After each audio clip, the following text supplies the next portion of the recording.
دوستو، جب لوگوں نے حضرت علی رضی اللہ تعالی عنہ کو اپنا خلیفہ مقرر کیا تو حضرت علی رضی اللہ تعالی عنہ نے مسجد کوفہ کے منبر پر کھڑے ہو کر یہ اعلان کیا: اے لوگو، میرے فرما روا ہونے سے پہلے اگر مجھ سے کچھ علم لینا چاہتے ہو تو میں حاضر ہوں۔ تب عرب کے 10 بڑے بڑے عالم حضرت علی رضی اللہ عنہ کے علم کو جھوٹا ثابت کرنے کے لیے ان کے پاس آئے اور متکبرانہ انداز میں گویا ہوئے: اے حضرت علی رضی اللہ عنہ، تم نے مسجد کوفہ کے منبر پر کھڑے ہو کر یہ دعویٰ کیا ہے، اگر کوئی آپ سے جس طرح کا چاہے مرضی سوال کرے آپ اس کا اپنے علم کے مطابق بالکل درست جواب دیں گے۔ حضرت علی رضی اللہ تعالی عنہ نے ارشاد فرمایا: اے عرب سے آنے والے معزز مہمانوں،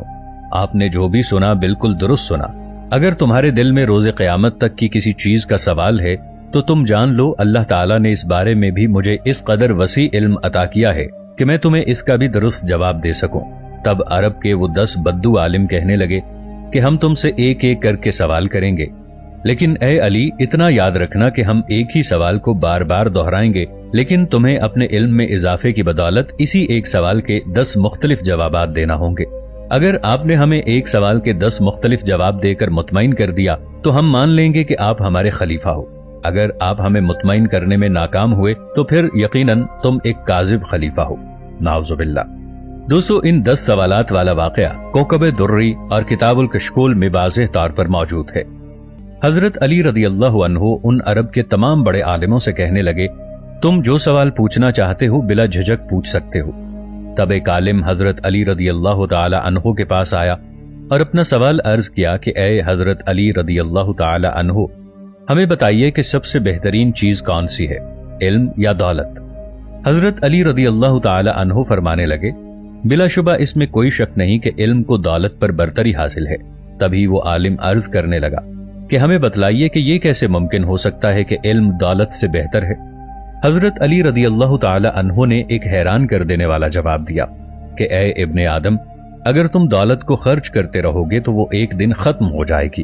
جبکہ تم علم کو جتنا خرچ کرو گے وہ اتنا بڑھتا جائے گا۔ یہی وجہ ہے کہ علم کو دولت پر فوقیت حاصل ہے۔ یہ سن کر پہلا سوال کرنے والا شخص بہت متاثر ہوا اور عرض کرنے لگا: اے حضرت علی رضی اللہ عنہ،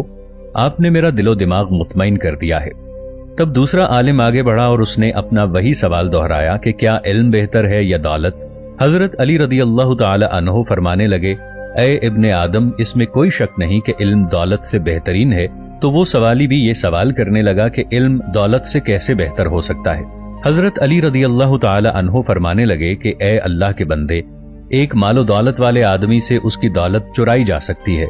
اس کا مال چوری ہو سکتا ہے، مگر ایک عالم سے اور اہل علم سے یہ چیز چرائی نہیں جا سکتی۔ اسی طرح تیسرا عالم آگے بڑھا اور اس نے اپنا وہی سوال دہرایا کہ اے حضرت علی رضی اللہ عنہ، ہمیں بتائیے کیا علم بہتر ہے یا مال و دولت بہتر ہے؟ حضرت علی کرم اللہ وجہہ نے جیسا کہ پہلے ان 2 آدمیوں کو جواب دیا تھا اس کو بھی یہی جواب دیا: بے شک علم دولت سے بہتر ہے۔ تبھی وہ آدمی کہنے لگا کہ کوئی ایسی دلیل دیجئے جس سے میرا دماغ مطمئن ہو جائے۔ حضرت علی رضی اللہ عنہ ارشاد فرمانے لگے کہ جب آدمی مر جاتا ہے تو اس کی مال و دولت صرف اس کی اولاد تک محدود رہتی ہے۔ اگر کوئی علم والا مرے گا تو اس کا علم نہ صرف اس کی اولاد اور رشتہ داروں کے کام آئے گا بلکہ رہتی دنیا تک اس کا علم آگے بڑھتا رہے گا۔ چوتھا عالم حضرت علی رضی اللہ تعالی عنہ کی طرف بڑھا اور اس نے بھی یہی سوال کیا۔ حضرت علی رضی اللہ تعالی عنہ ارشاد فرمانے لگے: اے ابن آدم، انسان جب مر جاتا ہے اسے قبر میں اتارا جاتا ہے تو اس کے ساتھ اس کی دولت ختم ہو جاتی ہے اور رفتہ رفتہ وہ سب کے ذہنوں سے مٹنا شروع ہو جاتا ہے،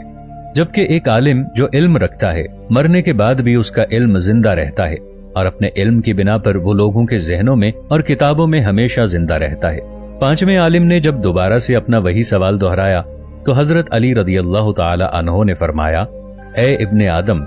دیکھنے میں سب سے زیادہ یہی آیا ہے کہ دولت مند آدمی کی اولاد بے انتہا بگڑی ہوتی ہے۔ زیادہ دولت ہونے کی وجہ سے وہ الٹے کاموں میں ملوث ہو جاتے ہیں، جیسے شراب نوشی، جوا اور دوسرے دیگر کام وغیرہ، جبکہ عالم کی اولاد نیک، نمازی اور فرما بردار ہوگی۔ چھٹے عالم نے وہی سوال حضرت علی رضی اللہ تعالی عنہ سے کیا تو آپ رضی اللہ عنہ نے فرمایا: جس انسان کے پاس مال و دولت زیادہ ہوگی اس کے اسی قدر دشمن زیادہ ہوں گے، جبکہ جس کے پاس علم ہوگا اس کے ارد گرد با اخلاق اور عالم لوگوں کا دائرہ ہوگا۔